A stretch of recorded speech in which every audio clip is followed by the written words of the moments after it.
मिथुन राशि के लोगों को कहा जाता है कि बहुत मूडी होते हैं, थोड़े से चंचल होते हैं। तो मिथुन राशि का साल 2025 कैसा जाने वाला है? मिथुन शब्द देखिए बड़ा प्रीतिकर राशियां हैं। जैसे अश्वनी हमने मेष राशि कही, तो उसमें पहली राशि जो मेष है वो अग्नि तत्व प्रधान है, तो वहाँ क्रोध है, वहाँ उग्रता है, वहाँ तेजी है। अगर बैट्समैन बल्लेबाजी कर रहा है तो सहवाग जैसे कर रहा है, निकल के मार रहा है। वो द्रविड़ जैसा नहीं है कि पीछे आके ग्लांस कर रहा है। अगर हमने वृषभ राशि करी तो ये थोड़ी धैर्य की राशि है। क्यों? ये पृथ्वी तत्व है, ये धैर्य। पृथ्वी तत्व के देव भगवान शिव है, और वो जो अग्नि तत्व थे उसके जो देव हैं वो भगवती दुर्गा है। अब मिथुन राशि की बात, ये द्विस्वभाव राशि है। मैं ये करूं कि ये करूं, मेरे लिए ये ठीक है, ये ठीक है। इसके आचार्य बुध हैं। बुध से बुद्धि की तीव्रता है, ये बहुत बुद्धिमान है, बहुत जीनियस है। इसकी एक और भी खूबसूरती है राशियों की, कि जैसे इधर मिथुन राशि अगर है तो अगली राशि कर्क है और पिछली राशि शुक्र है। पड़ोस देखिए, इधर शुक्राचार्य जो ऐश्वर्य, धन, लाभ, प्रॉपर्टी सब कुछ देंगे, वाहन देंगे, और आगे कर्क वो चंद्रमा, वो बहुत विचारशील है, आगे तक का देखते हैं, दूसरे के मनोभावों को पहले से देखने की समर्थ प्राप्त है। अब इसके अंदर भी अगर आप देखेंगे तो मृगशिरा के, अब इसमें 2 चरण मृगशिरा के हैं, आर्द्रा के 4 हैं और पुनर्वसु के 3 हैं। अब मृगशिरा का मतलब मंगल। अभी देखिए इनके स्वभाव में स्टार्टिंग मंगल से है, तो उग्र हैं, तेज हैं, अन्याय बर्दाश्त नहीं करेंगे, एकदम बोलेंगे ये गलत है, क्योंकि मार्स आज सुकृति में उठा हुआ हाथ है। जब कभी गलत होगा तो एकदम आगे आएंगे। फिर आर्द्रा राहु है, ये थोड़े से जीनियस होते हैं इस सेंस से कि दूसरे के मन में क्या है, ये क्यों आया मेरे पास, ये उसके नकार को देखते हैं। ये जो फूल देखते हैं ना गुलाब का, तो पहले कांटे देखते हैं, फूल बाद में देखेंगे कि मुझे नुकसान कितना पहुंचा सकता है।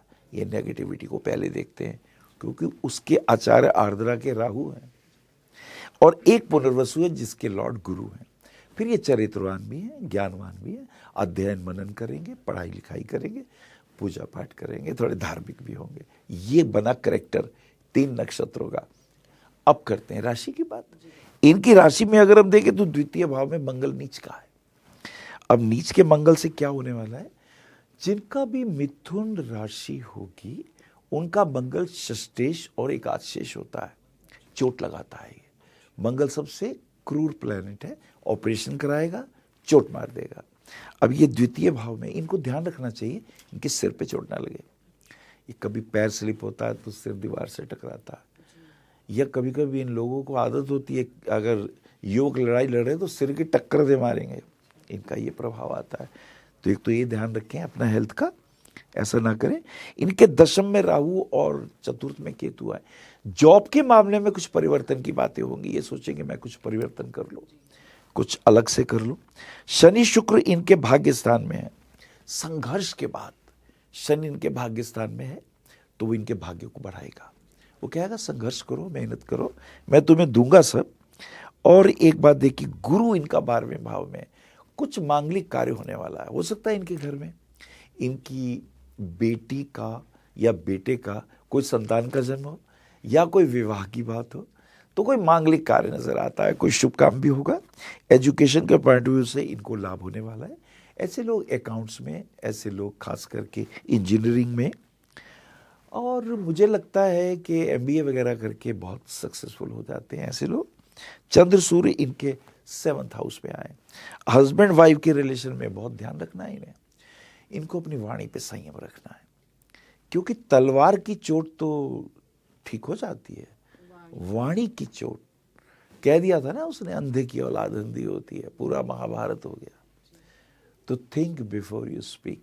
अगर ये अपनी वाणी पे संयम रखें, और वो भी अपने घर में, बाहर तो बहुत अच्छा बोलते हैं, लेकिन जब इन्हें क्रोध आता है वो एक महत्वपूर्ण। बाकी मैं ये कह सकता हूं कि अगर ये न्यायाधीश हैं तो इन्हें न्याय करते वक्त ध्यान रखना चाहिए, इमोशनल नहीं होना चाहिए, बारीकी से निर्णय लेने चाहिए। प्रॉपर्टी के पॉइंट ऑफ व्यू से अभी समय अनुकूल नहीं है, और ये ऐसा कहीं रुपया ना फंसा दे, कोई कहे 3-4 साल में हम मकान दे देंगे, रुपया लगा दिया वो भाग गया, या पेपर गलत निकले। तो इन्हें थोड़ा सा इस बात का ध्यान देना है। और जहाँ तक उपाय खंड की बात है, इनके लिए एक बहुत सुंदर उपाय है जिसका एक ध्यान करेंगे। हनुमान चालीसा और सुंदरकांड का पाठ ये जरूर करें, वो इनके लिए महत्वपूर्ण रहेगा। और दूसरा, भगवान शिव की आराधना करें, शिवलिंग के ऊपर जल चढ़ाएं और जल चढ़ाते वक्त नमः शिवाय इस मंत्र का जाप करें, इनके लिए बहुत अच्छा है। और अगर रावण कृत स्तोत्र ये पढ़ लें, जटाटवी गलज्वले प्रवाह पावित स्थले गले वलंब लंबिता भुजंग तुंग मालिता, ऐसा करके जल चढ़ाएं तो इनको विशेष लाभ होगा। संतान से बहुत प्रेम करते हैं, हस्बैंड वाइफ के रिलेशन में छोटी छोटी बातों पे तकरार से बचें। ये उसमें गुण क्या है वो देखें। इनकी एक आदत है, कोई गलत चीज है ये उसे टोकेंगे, ये मत करो ये मत करो, उससे फिर चिड़चिड़ाहट होती है, ये इससे बचें। ये अच्छा हो ये कहेंगे भी आपका ये गुण बहुत अच्छा है, आपका ये गुण बहुत अच्छा है, तो प्रेम की वृद्धि